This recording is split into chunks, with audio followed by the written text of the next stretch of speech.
राधे राधे दोस्तों, आज की हमारी कहानी है बीवी और माँ। बीवी तो और आ जाएगी पर माँ दूसरी नहीं आएगी। आज बेटी घर आई हुई थी। घर में अच्छी खासी चहल पहल थी। बाहर पूरा परिवार एक साथ बैठकर खिलखिला रहा था।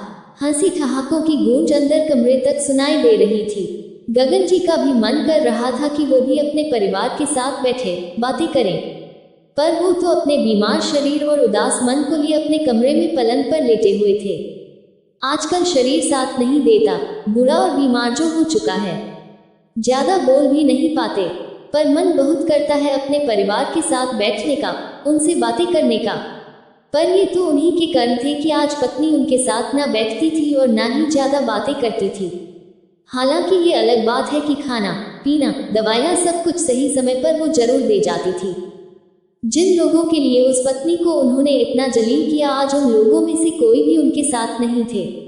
थी तो वही जो जलालत के बावजूद इस घर में रह गई, उनके जैसे शख्स के साथ निभा गई, पर खामोशी का आवरण ओढ़े हमेशा चुपचाप सी ही रहती है। जानते थे कि बाहर बच्चे हंस रहे हैं, बोल रहे हैं, और वो उनको हंसते बोलते देखकर सिर्फ मुस्कुराकर चुपचाप उन लोगों को देख रही होगी। आज भी याद है उन्हें जब सुमन उनकी पत्नी बनकर इस घर में आई थी। कितनी खुशमिजाज थी वो, हमेशा हंसती खिलखिलाती रहती थी। उसका यही स्वभाव तो पसंद आया था उन्हें जब उन्होंने अपने एक रिश्तेदार की शादी में उसे देखा था। बस एक नज़र में ही उनकी बेबाक हंसी उनके दिल को भा गई थी और इसलिए उन्होंने शादी के लिए हाँ कर दी। पर ये नहीं पता था कि इसी हंसी के वो दुश्मन हो जाएंगे। अक्सर अम्मा से डांट भी खा लेती। आखिर बहू का इतना हंसना बोलना उन्हें पसंद नहीं था, और फिर अपनी अम्मा का मन रखने के लिए गगन जी भी सुमन को ही डांट कर चुप कर देते थे। लेकिन सुमन भी क्या करती, अपने स्वाभाविक स्वभाव को तो छोड़ नहीं सकती थी, और उसका स्वभाव तो वैसे ही हंसमुख था, तो फिर कुछ देर बाद वापस वैसे ही हो जाती। गगन जी भी मन ही मन मुस्कुरा कर रह जाते, पर अम्मा के सामने खुलकर जाहिर नहीं करते। लेकिन उस दिन जो कुछ हुआ उसके बाद सुमन का वो स्वाभाविक स्वभाव कहाँ गायब हो गया। उसकी कसक आज भी गगन जी के मन में थी। जरा सी हिम्मत नहीं कर पाए अपनी अम्मा के सामने ये जानते हुए कि पत्नी सही है, और पत्नी को ही दबा कर रख दिया। उस दिन छोटी बहन जानकी की सगाई थी। बड़ी बहन आरती भी घर पर आई हुई थी और कई खास रिश्तेदार घर पर मौजूद थे। सगाई का प्रोग्राम पूरा हो चुका था। सुमन और आरती ने सारा सामान अम्मा के कमरे में रख दिया था। सुमन के मायके वाले अपने घर रवाना हो चुके थे। बाहर सभी खास रिश्तेदार बैठे बातें कर रहे थे। गगन भी उन्हीं लोगों के साथ था। इधर सुमन रसोई में काम कर ही रही थी कि बाहर से अम्मा जी की जोर जोर से चिल्लाने की आवाज आई। हे भगवान, मैं तो लुट गई, बर्बाद हो गई, कौन बैरी दुश्मन पीछे पड़ा है। अचानक अम्मा की आवाज सुनकर सब लोग अंदर की तरफ भागे। अम्मा अपने कमरे में थे। गगन ने आकर अम्मा से पूछा, क्या हुआ अम्मा, इस तरह रो क्यों रही हो, क्या हो गया। पर अम्मा तो जोर जोर से छाती पीट पीट कर दहाड़े मार के रो रही थी, चुप होने का नाम ही नहीं ले रही थी। अरे बताओ तो सही, हुआ क्या है। रोना बंद करोगी तो हमें पता चलेगा ना, पीछे से मामा जी ने भी कहा। मामा जी की बात सुनकर अम्मा रोते हुए बोली, अरे जानकी के ससुराल से आए हुए गहने कहाँ हैं, मिल नहीं रहे, जरूर चोरी हो गए होंगे। हे भगवान, मैं इसके ससुराल वालों को क्या जवाब दूंगी, मैं तो बर्बाद हो गई। अम्मा रोती रोती बोली। अम्मा के बोलते ही अजीब सी खामोशी घर में छा गई। अरे ध्यान से देख, इन्हीं सामान में कहीं रखा होगा। मामा जी दोबारा बोले, भैया पूरा सामान ऊपर नीचे करके देख चुकी हूँ, पर गहने नहीं हैं, जरूर चोरी हुए होंगे। अरे शुभ शुभ बोल, एक बार हमें देखने दे। अम्मा को परे हटाकर मामा जी खुद सामान चेक करने लगे, लेकिन उसमें गहने नहीं थे। फिर कुछ सोचकर मामा जी बोले, अरे गहने कोई इन सामानों के साथ यहाँ रखेगा क्या, अलमारी में रख दिए होंगे तुमने, देख जरा। अरे मैंने सामान कहाँ रखा, सामान तो आरती और सुमन रख रही थी। हाँ तो आरती और सुमन से पूछ ले, जरूर उन्होंने अलमारी में रख दिए होंगे। मामा जी के समझाने पर अम्मा ने आशा भरी नजरों से आरती की तरफ देखा तो आरती ने कहा, अम्मा मुझे क्या देख रही हो, कोई मैंने थोड़ी ना गहने लिए हैं, अपनी बहू से पूछो, उसी ने कहीं रख दिए होंगे। आरती के जवाब को सुनकर सुमन दंग रह गई, क्योंकि गहने की थाली तो आरती ही उठाकर लाई थी। और गहने रखे भी उसी ने ही थे। जीजी ऐसा क्यों बोल रही हो? गहने तो आप ही लेकर आई थी ना। सुमन का ऐसा कहना हुआ और आरती ने रोना धोना मचा दिया। अब मेरे मायके में ही मुझ पर चोरी का इल्जाम लगेगा, यही दिन देखना बाकी रह गया था। आज मेरे बापू जिंदा होते तो मजाल थी कोई मुझे इतना कहकर दिखा देता। उसे रोता देखकर अम्मा सुमन पर दहाड़ पड़ी। खबरदार, जो मेरी बच्ची पर चोरी का इल्जाम लगाया तो तूने ही गहने लिए होंगे। ये मेरी बेटी है, इसको मैं बचपन से जानती हूँ।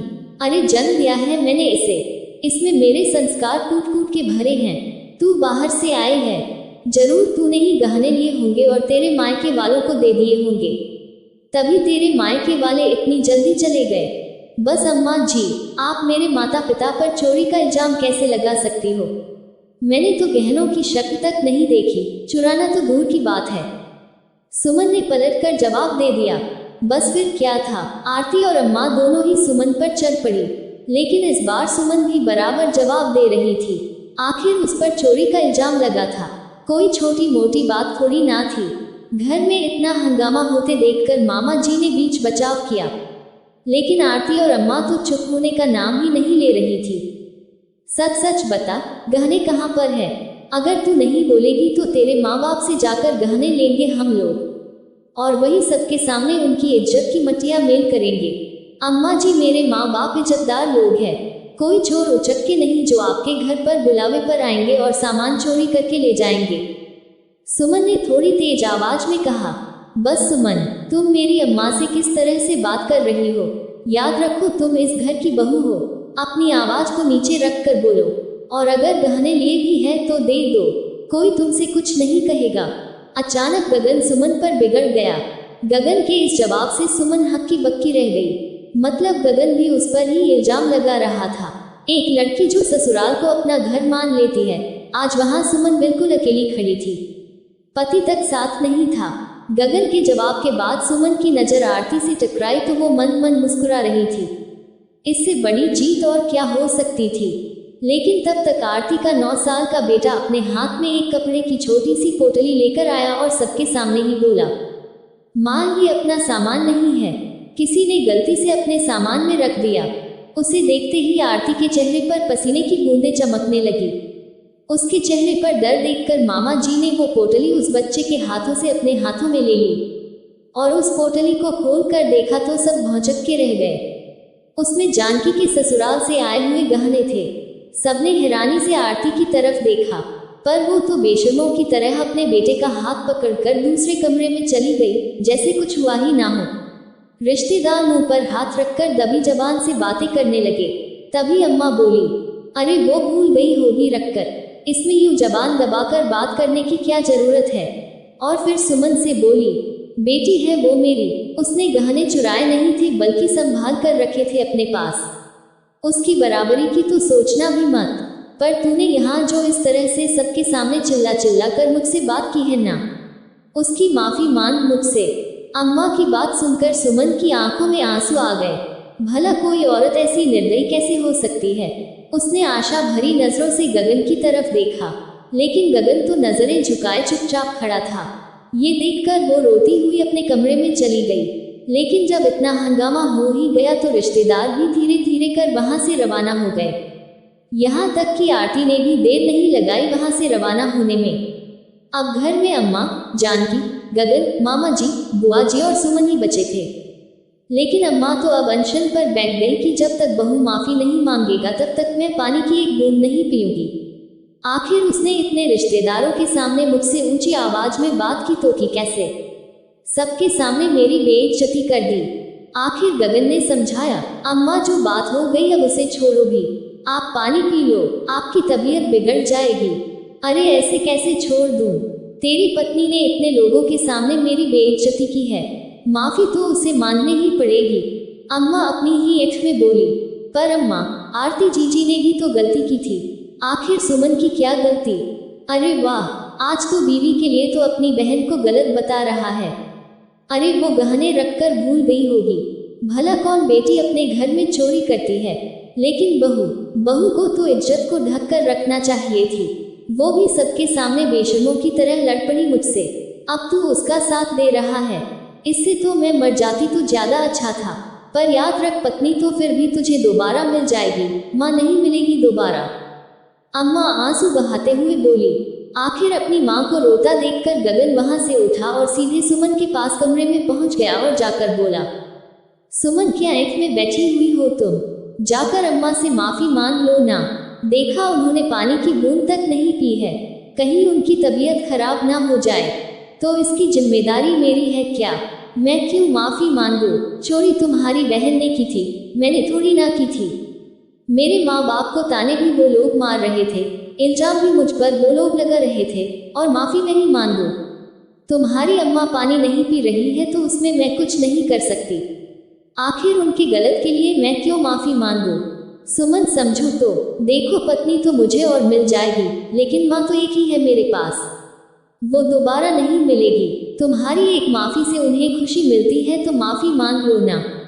गगन ने अपनी आवाज ऊंची करते हुए कहा। उसके इस जवाब से सुमन के अंदर कुछ दरक सा गया। पत्नी और मिल जाएगी पर माँ दूसरी नहीं मिलेगी, तो पत्नी फिर हाथ थाम कर इस घर में लाई क्यों गई? इस घर में मेरी जगह कहाँ है? सोच सोच कर सुमन का रोना छूट गया। पर माता पिता को दुख ना हो, उन तक ये बात ना पहुंचे, इसलिए आंसुओं का घूंट पीकर मामा जी और बुआ जी के सामने उसने अम्मा से आखिर पैर छूकर माफी मांग ली, जिससे अम्मा के झूठे स्वाभिमान को बहुत तसल्ली मिली। लेकिन सुमन के स्वाभिमान के टुकड़े टुकड़े हो गए।